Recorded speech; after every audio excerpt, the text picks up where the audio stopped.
Good morning, class 10 students. Welcome to my LOH channel. My name is Madhu Ahuja. As you know, we have started with 10 का दम, जिसमें हर दिन हम 10 important question answers discuss करेंगे. आज हमारा part 6 है. So let's start with question number 1. सबसे पहले हम बेकिंग सोडा और बेकिंग पाउडर के बारे में पढ़ रहे हैं. Okay, so question number 1 is idli and dhokla become soft and spongy after heating and adding baking soda in the batter. देखो हम आप सबको पता है पकोड़े बनाने के लिए या इडली ढोकला इस तरह की चीजें डालने के लिए बेकिंग सोडा डाला जाता है. You know about this. ठीक है, तो क्यों डाला जाता है? क्योंकि बेकिंग सोडा जो है, baking soda is nothing but NaHCO3, sodium hydrogen carbonate. ठीक है, इसको जब हीट किया जाता है तो उसमें से कार्बन डाइऑक्साइड गैस निकलती है, वाटर निकलता है एंड सोडियम कार्बोनेट. ठीक है, सोडियम कार्बोनेट निकलता है. ठीक है, तो यहाँ पे because of release of carbon dioxide, मैंने कल की वीडियो में बताया था कि कार्बन डाइऑक्साइड जो है ब्रिस्क एफरवेसेंस निकालता है. एफरवेसेंस मीन्स जैसे आप पेप्सी की बोतल को शेक करो तो झाग झाग सी बबल्स के साथ जो निकलती है, that is effervescence. That is because of presence of carbon dioxide. ठीक है, तो वो एफरवेसेंस जब बैटर में, इडली बैटर में या ढोकला बैटर में एफरवेसेंस निकलती है तो उसमें से दैट बैटर इज पोरस, बनते टाइम पोरस हो जाता है, जिसकी वजह से ये ज्यादा स्पॉन्जी एंड सॉफ्ट बनता. ठीक है, अब your question number 2 is it possible to use baking soda instead of baking powder for making cake? अब देखो, केक में भी तो हमें वो उसको सॉफ्ट एंड स्पॉन्जी बनाना है. ठीक है, तो उसमें हम बेकिंग सोडा क्या यूज कर सकते हैं? हम बेकिंग पाउडर यूज करते हैं. यू नो दिस, इतना तो आपको पता है. ठीक है, तो क्या हम उसमें बेकिंग सोडा यूज कर सकते हैं? Answer is no. व्हाई? अभी हमने बोला कि baking soda sodium hydrogen carbonate जो है हीट करने में क्या निकालता है? Carbon dioxide, water and sodium carbonate, which is sodium carbonate is base. And you know all base are bitter in taste. ठीक है, ऑल एसिड्स आर सार इन टेस्ट. ठीक है, खट्टे होते हैं. और जैसे करेला आपका, सारे बेसिस जो हैं वो क्या होते हैं? बिटर होते हैं. तो अगर आप केक में डालेंगे तो केक आपको कड़वा लगेगा. उसमें अगर आप सोडियम, बन तो जाएगा स्पॉन्जी एंड पोरस और सॉफ्ट. ठीक है, बट वो आपको बिटर लगेगा, कड़वा लगेगा.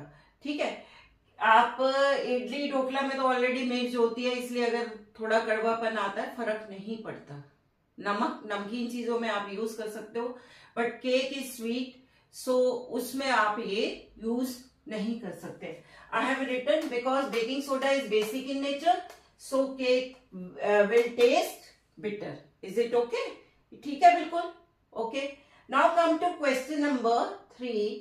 How can baking soda be converted into baking powder? अब बेकिंग सोडा ही बेकिंग पाउडर में कैसे कन्वर्ट होता है? एक्चुअली होता वही बेकिंग सोडा ही है. सेम प्रॉपर्टी यूज हो रही है कार्बन डाइऑक्साइड की, पर उसके साथ माइल्ड एसिड और ऐड कर दिया जाता है. अगर आप एसिड यूज करोगे, बेस और एसिड मिलकर क्या हो जाएगी? Neutralization reaction. और वो जो है बिटर नहीं होगा क्योंकि बेसिक नहीं रहेगा, न्यूट्रलाइज हो जाएगा. Okay, so I have written by mixing it with appropriate amount of tartaric acid और citric acid. How can baking, पहले तो भी सिर्फ यहां पूछा गया है कि बेकिंग सोडा को बेकिंग पाउडर में कैसे कन्वर्ट कर सकते हैं. उसमें क्या डाला जाता है? Small amount of either tartaric acid, mild acid है ये. ठीक है, तो वो डाला जाता है. Next is question number 4. What is the role of tartaric acid added to baking soda? अब ये टार्टरिक एसिड क्यों डाला जाता है ये मैं आपको ऑलरेडी एक्सप्लेन कर चुकी हूं. क्योंकि ये एसिड है एंड यहाँ पे रिलीज हो रही है सोडियम कार्बोनेट. ठीक है, सोडियम कार्बोनेट जब रिलीज हो रहा है तो बेस हो रहा है, तो बेस और एसिड मिलके न्यूट्रलाइज कर देंगे, सो आपका केक जो है बिटर नहीं होगा। तो tartaric acid neutralizes the sodium carbonate formed on heating, ठीक है, and heating sodium hydrogen carbonate so that cake will not taste bitter. ठीक है, ये ऑलरेडी एक्सप्लेन कर चुकी हूं, और same equation I have written जो अभी ऊपर आपकी लिखी है। ओके बेटा, हम अब क्वेश्चन नंबर 5 कर लेते हैं। This is about another one more salt that is bleaching powder. एक बार देखते हैं यहाँ क्या पूछा गया। In one of the industrial processes use for manufacture of NaOH, NaOH की प्रिपरेशन के लिए एक गैस निकलती है जिसका नाम है X, form as byproduct. Okay, the gas X reacts with lime water.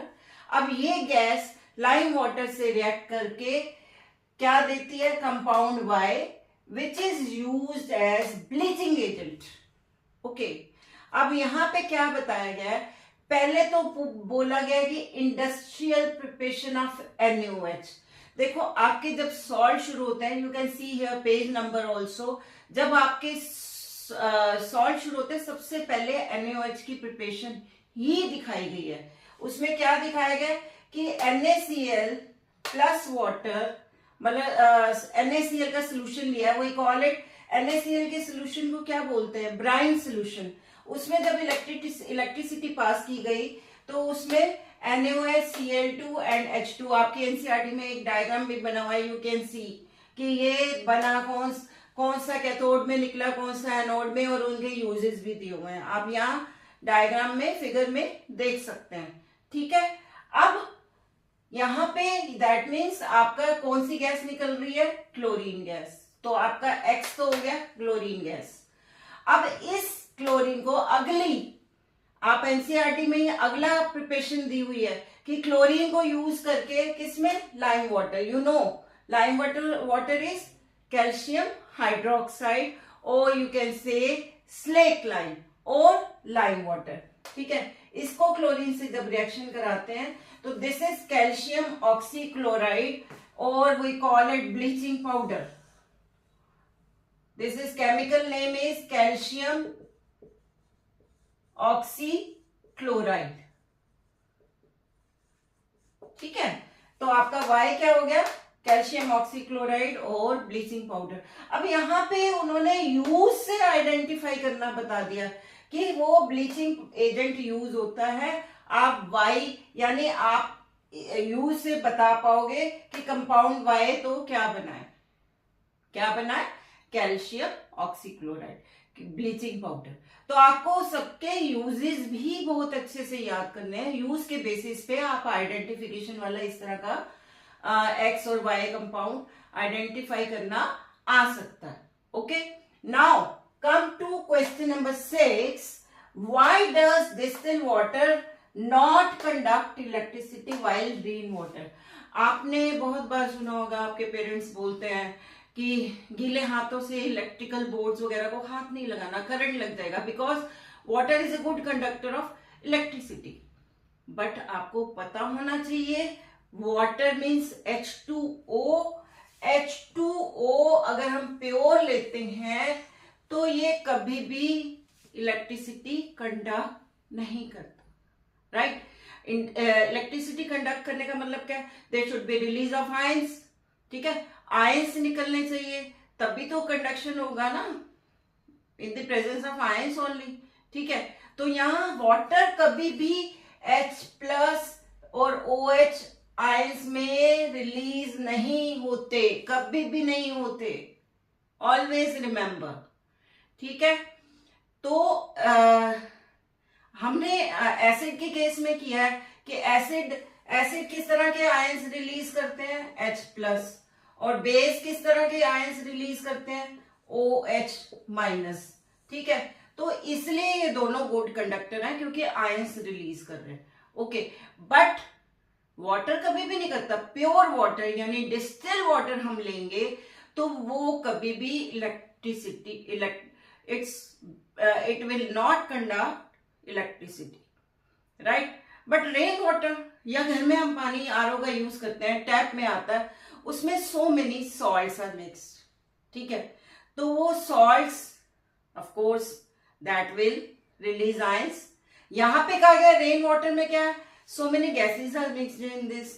कौन कौन सी गैसेज हैं, कार्बन डाइऑक्साइड, सल्फर डाइऑक्साइड, ठीक है, चाहे स्मॉल अमाउंट में हो या ज्यादा में, उसमें मिक्स है। तो कार्बन डाइऑक्साइड वाटर से डिसॉल्व होके किस में चेंज हो जाएगा, कार्बोनिक एसिड में। और सल्फर डाइऑक्साइड किस में चेंज हो जाएगा, सल्फ्यूरस एसिड में। तो अगर पानी में एसिड मिक्स होगा तो इट विल रिलीज आयन और it will conduct electricity, right. तो I have written here distil water does not ionise H+ and OH-, ये मैंने अभी आपको समझा दिया। Hence it does not conduct electricity. On the other hand, rain water is slightly acidic. अब slightly acidic क्यों है, because it contain dissolve gases, क्योंकि उसमें डिसॉल्व गैसेस हैं like carbon dioxide and sulphur dioxide, और भी हैं, ठीक है। After dissolving in water form acids like, और ये पानी में डिसॉल्व होने के बाद किस में चेंज हो जाती है, carbonic acid and sulphurous acid, ठीक है। And these are acids, so it will release ions, hydrogen ions, और ये क्या होगा, rain water will be good conductor of electricity. Okay बेटा, अब हम क्वेश्चन नंबर 7 कर लेते हैं। You can see here that right chemical, देखो हम 7 और 8 जनरली एमसीक्यू करते हैं, पर आज मैंने वन वर्ड ही कर लिया कि एमसीक्यू की फॉर्म में बन के आ जाएगा तो आप कर लेंगे, ठीक है। Right chemical name and formula of plaster of Paris, जिसको हम इन शॉर्ट हम पीओपी भी कहते हैं, P.O.P। आपने यू नो अबाउट पीओपी, जो यूज होता है on walls etcetera for even अगर फ्रैक्चर हो जाए तो वो भी पीओपी से प्लास्टर लगता है। And so many statues also, ठीक है, स्टैच्यूज बनते हैं बहुत सारे। तो अब आप देखिए इसका फॉर्मूला है calcium sulphate CaSO4 half molecule of water. मैंने पहले भी कहा था कि जब वाटर इस तरह से हाफ लगा हो that is in crystallization form, okay. तो यहाँ पे calcium sulphate half molecule of water है, ठीक है, एंड कैल्शियम हेमीहाइड्रेट बोलते हैं इसको, right. Next is right chemical name and formula of washing soda. अब वॉशिंग सोडा का chemical name is Na2CO3 dot again 10 molecules of water and this is sodium carbonate decahydrate, okay. Next is assertion and reasoning, सामने आपके options दिए हुए हैं, ठीक है।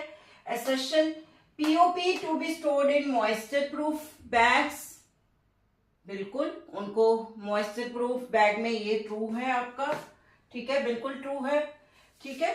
Then POP on coming in contact with moisture it form gypsum, gypsum में चेंज हो जाता है, ये भी बिल्कुल सही है। आपने देखा होगा पीओपी जरा से गीला कर दे तो कुछ टाइम बाद वो हार्ड हो जाता है, हार्ड सब्सटेंस बन जाता है, that is because it changes into gypsum and formula is calcium sulfate bihydrate, ठीक है, by means 2, okay। now यहाँ पे देखिए कैल्शियम, मैं ये इक्वेशन दिस इज आपके आंसर समझाने के लिए आपको दिया है, एक्चुअली आपका क्वेश्चन तो यहीं खत्म हो जाता है, ठीक है। आपको समझाने के लिए बताया कि calcium sulphate, this is formula of POP, जब वाटर के साथ रिएक्ट करता है तो it changes into gypsum, and बिल्कुल सही है, this is true explanation also, answer is a. जानबूझ के मैंने आपके ए ऑप्शंस वाले ही आज दिए हैं सो दैट आपको करेक्ट आंसर भी पता हो इन फ्यूचर, मतलब अगर आपको कोई किसी और फॉर्म में क्वेश्चन बन के आता है तो आंसर सामने है आपका, ठीक है, okay. Next assertion, we use toothpaste to clean our teeth, this you know, this is true, हम अपने टीथ को क्लीन करने के लिए यूज करते हैं टूथपेस्ट, ठीक है। एंड अब टूथपेस्ट का क्या फायदा है, क्यों यूज करते हैं? Toothpaste are basic in nature which neutralize the excess acid released by bacteria present in our mouth and prevent tooth decay। ये मैं जरा समझाना चाहूंगी आपको। आपने बचपन से सुना है कि मीठा नहीं खाइए, दांत में कीड़ा लग जाएगा, ठीक है। व्हाट इज दैट कीड़ा? कीड़ा इज बैक्टीरिया। मीठा खाना है या फिर ब्रश करके रात को सोइए, उसमें फूड पार्टिकल्स फंस जाएंगे एंड दांत में कीड़ा लग जाएगा। एक्चुअली होता क्या है कि अगर हम अपने टीथ को प्रॉपरली क्लीन नहीं करते with the help of brush, then क्या होगा कि पार्टिकल्स फूड में रह जाएंगे and bacterias will grow on that. और the most important thing is ये बैक्टीरिया हमारे दांतों को खराब नहीं करते डायरेक्टली। ये बहुत इंपॉर्टेंट बात है। बैक्टीरिया का काम ये है, वो फूड पार्टिकल से अपना फूड लेता है और इस प्रोसेस में वो एसिड सिक्रीट करता है एंड हमारे माउथ का पीएच लोअर हो जाता है, यानी एसिडिक हो जाता है। और वो एसिड जो है दांत को, टीथ को कोरोड करता है, खराब करता है। Got it? ये बात समझ आई? तो हमें प्रिवेंशन के लिए क्या करना है? एक तो बैक्टीरिया को ग्रो होने से रोकना है, उसके लिए तो हमें बार बार ब्रशिंग करनी पड़ेगी, ब्रश द टीथ, ठीक है। और दूसरा, हमें अपने माउथ को का पीएच भी बढ़ाना पड़ेगा, एसिडिक से थोड़ा सा ऊपर करना पड़ेगा। तो उसके लिए हम टूथपेस्ट यूज करते हैं। Toothpaste is basic in nature which will neutralize the effect of acid. अब समझ आ रही है क्यों हम टूथपेस्ट यूज करते हैं? तो मैंने दोनों ही करेक्ट आंसर लिखे हैं सो दैट किसी और फॉर्म में अगर क्वेश्चन बन के आ जाए तो आप उसका आंसर दे सकते हो। So this is also a. इसके साथ ही हमारा 10 कदम आज का पार्ट 6 ओवर हुआ। अगर आपको मेरी वीडियो पसंद आई हो तो please like, share and subscribe. Bye.